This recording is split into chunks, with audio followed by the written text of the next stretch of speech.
So, I was born like in Pembroke Pines, and my dad at the time, we had lived in in a specific housing. I forget, but it was essentially low income housing. So my mom and dad, they had me, but they had they split when I was one. But the one thing that I'm really glad that I had was the fact that they tried their best to make it work. They did everything they could to make it work. So because of that, I lived in various places all the time, because I would stay at my dad's for one time, and then I'd stay at my mom's. It would go back and forth. So, at one point, I was living in Carroll City and also living in in East Miramar. And it would just mix all over the place. But ultimately, we would stay. I would still have that kind of like solid family background. So my mother, she was born in Panama, and she had migrated into the States when she was, I think, like 9 or 10 or something. Like she was actually a lot older by the time she got into the States. And my dad, he was born in New York, and he didn't have a great upbringing, to say the least. I'm not gonna go too deep into it because ultimately this is not his interview, but he didn't have the best, when it came through to growing up. His dad wasn't always there. He was constantly, all over the place, and what kind of hits me, the most is just the fact that, like, because of all of that, he didn't want that for me, So that's kind of like how my upbringing was, and to this day, I'm forever grateful because I know a lot of people don't have that. And that it affects people greatly. I mean, like, because of the fact that it was very dynamic with the way that I was moving, the school, I was always going to school in Miami Lakes. So even when I was living in Carroll City, I'd be going there. Even when I was living in Broward, I would go there. And because of that, I would be around the same group of people, but after that, I was home.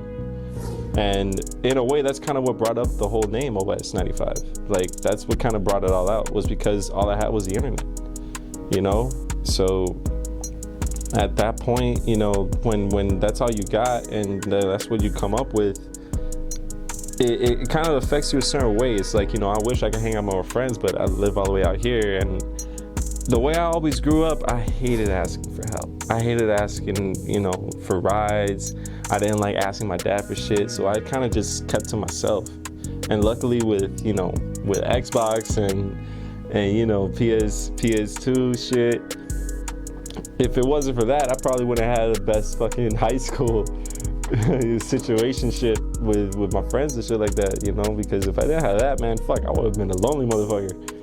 But it was because of that I was able to at least have some kind of joy when it came to, like, just coming home, because at least, oh fuck, all right, well, time to fucking play for 10, 12 hours till like fucking 5 in the morning or some shit, yelling at my fucking screen all day with my boys.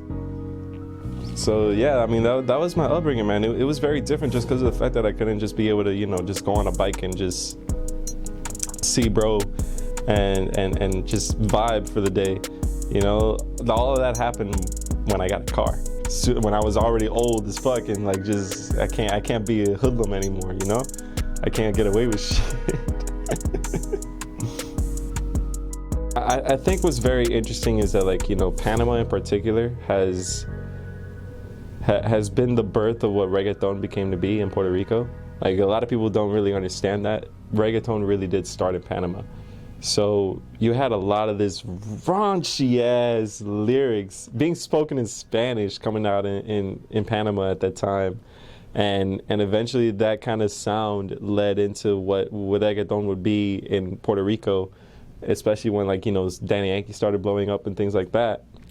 So when, I would always be around, when you're in Miami in the Hispanic scene, Daddy Yankee was all you heard. You heard Don Omar, you heard Aventura, you heard all of these big name, bachata and reggaeton sounds. So they were a big influence into, I was always hearing that shit all the time when I was anywhere. And then when everybody grew up on T-Pain, especially like when we were jits, like I'm Sprung, bartender. As soon as was it apple bottom jeans? I think that's what it was called. Yeah. As soon as apple bottom jeans came out, I remember in 8th grade, motherfuckers was like 8th graders dancing to apple bottom jeans is probably the cringiest shit you could fucking see, bruh. And it was lit. It was lit. All right. So when you're in 8th grade and that's the kind of shit that you're around, you never experienced that shit before. That was what that was just what was on the shit. Oh, and Sean Kingston, bruh. Let's be honest. Let's sit here and talk about the fucking 2000s for like a good hour. Honestly, let me see. All right, yeah, we got time, right? Yeah, we got time. But yeah, so yeah, man, that 2000s was a fucking era, man. 2000s was a fucking era. Like all those sounds, like I mean, grind mode too. Like fuck, there's just so many, man. You had grind mode, you had COA baby, you had just all of these, like nobody could ever think to replicate it. I remember I was in college at one point and they were playing I'm So High, right? And I was with my boy, shout out to man, Jacob. I was with my boy Jacob. Shout out to Jacob Reiner. He goes by that. He's out in LA. Shout out to him. He had a kid. And I hope they're doing well. But I was with him and we were bumping I'm So High, and he had no clue who they were and what this was. Zero clue. The dude was from Minnesota. Little did I know that like, our sound really was strictly here. It was strictly here. And that blew me away. I'm like, bro, this is probably one of the biggest songs ever. I'm like, bro, I never heard this shit. I know like, oh man, there ain't that many turned up barbecues in Minnesota, I don't think. There's some shit like that. But shout out to Minnesota, man. That's a wondrous place. So, like we had so many things about this area, and just to see something like our sound, our generation blow was so surreal to me, and it got me excited. So I went to college. In some ways, I only regret it for like maybe a few things, because one, it tapped me into a lot of things that I never would have put mind to when it came to engineering and things like that, and recording. So I went up there and I linked up with a lot of people that, to this day, I'm forever grateful for. I remember, linking up with these dudes that started this group called Moose on Music. I still talk with another one of my dudes. He's a DJ out in Orlando right now. He goes by So Smooth, So Smooth Music. Shout out to Gay, shout out to bro. And he, being around just that kind of wave was so